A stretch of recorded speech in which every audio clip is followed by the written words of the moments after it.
Electronic Arts came out and admitted Dragon Age the Veilguard was a financial flop with only 1.5 million copies sold. This was like the next big thing. So many woke journalists and woke outlets were praising it. They were excited. Top surgery scars, cutscenes about the punishments that you take when you misgender somebody, cringe character designs. I remember people were literally attacking people calling this game out. Well, you guys just don't like stuff, and everything that you guys label that you don't like is woke. They were all trying to say that we were desperate for this game to fail, that we were desperate for this game to be woke so that we wouldn't have egg on our face. Well, guess what?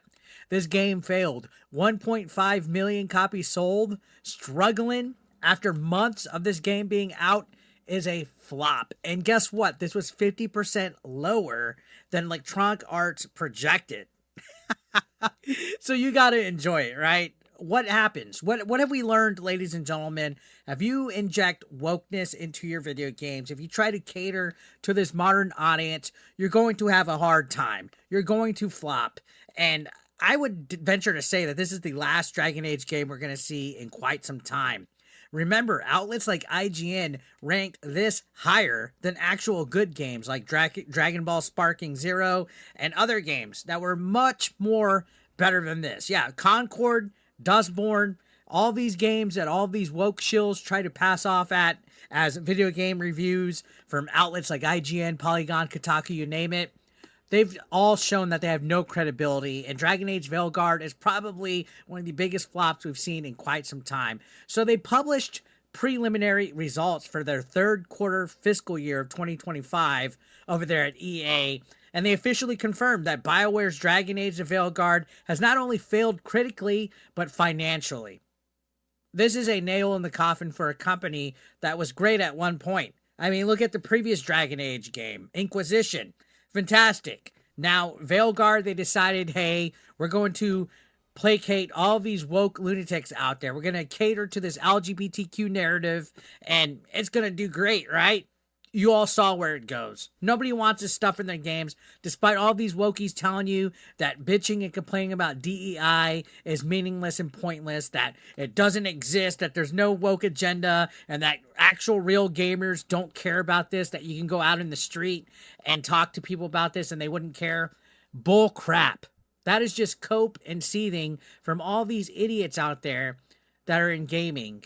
All these woke shills, all these people that pander to modern audiences, they don't know what they're talking about. And they try to say that you guys that listen to rage bait grifters like myself, Smash, Hypnotic, Grums, you name it, they try to say that you guys aren't intelligent, that you guys are basically trailer park trash that can't think for yourselves. But the numbers speak volumes here. Honestly, since the game has only sold 1.5 million copies, in the first 2 months, it released October 31st, right? We're going into the middle of January. That is bad. Now, according to this article that I saw, I read an article from 80.lv. It said, according to EA's statement, the studio had initially anticipated mid-single-digit growth in live services net bookings, but now projects a mid-single-digit decline.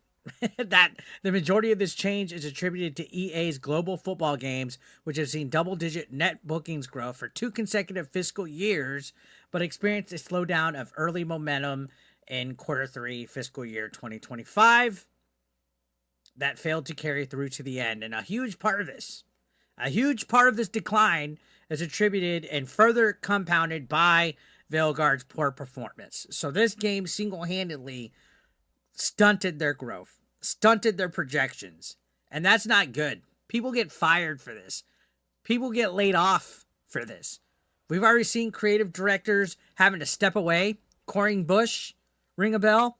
And then we're also hearing rumors of Edmonton's office being shut down here very shortly. Jeff Grubb tried to deny it. He tried to steal this whole story that Grums and Smash originally broke. But then he tried to say that the studio is not closing. Now, rumored is in February, this will be closing. So we'll see what happens. We'll see if in February, Edmonton's BioWare studio shuts down or not. Because performances like these cause people to lose their jobs. And let's be honest, the reason why it performed this way is because people saw all the bullcrap, all the red flags, all the patterns that were coming out about this game. 1.5 million players by the end of 2024, which was nearly 50% below the publisher's expectations. How much money was the budget for this game? How much money do you think they lost? I think they lost a few $100 million. I mean, look at what Ubisoft's been losing with Skull and Bones, with Star Wars Outlaws, with soon-to-be Assassin's Creed Shadows. Dragon Age Veilguard is easily up there as far as budget goes. So, as a result, EA has revised its net bookings outlook for the fiscal year 2025, projecting the net bookings to be around $2.215 billion for the third quarter and an updated range of $7 billion to $7.15 billion for the full fiscal year. So for the third quarter, they expect the GAAP net revenue to be approximately $1.883 billion, with a GAAP diluted earnings per share estimated at $1.11. Now, that's a lot of technical speak, but if you're having to make adjustments like that, it can't be good, right? Cannot be good. So also, on top of that, Electronic Arts, their shares have apparently dropped 11.5% and extended after hours trading. When the stocks start to go down, that's when shareholders start to question. That's when investors start to question. That's when you see a lot of bleeding, a lot of red. And this is why companies need to stop trying to cater to this modern audience. This is why companies like EA and BioWare and all the other ones, Ubisoft, you name it, they need to stop catering to this modern audience because it always backfires. 2024 proved that. Nobody shows out to fully support woke efforts because these people don't really believe in the activism that they're trying to promote. Why are you trying to impress people that don't support? Impress your consumers. Impress the main demographic of middle-aged men, 25 to 45, that support your content, that support your entertainment, that buy movies, music, TV, video games. We're the core demographic, and it seems like all these people are doing everything to push us away.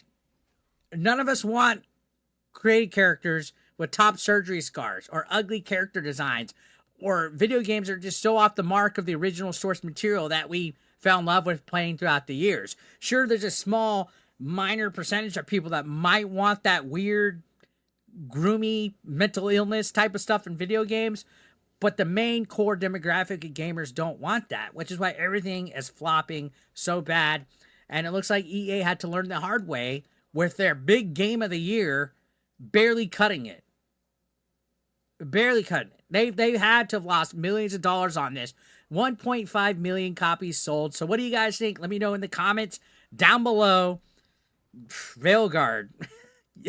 You couldn't even pay me to play this game. Jesus Christ.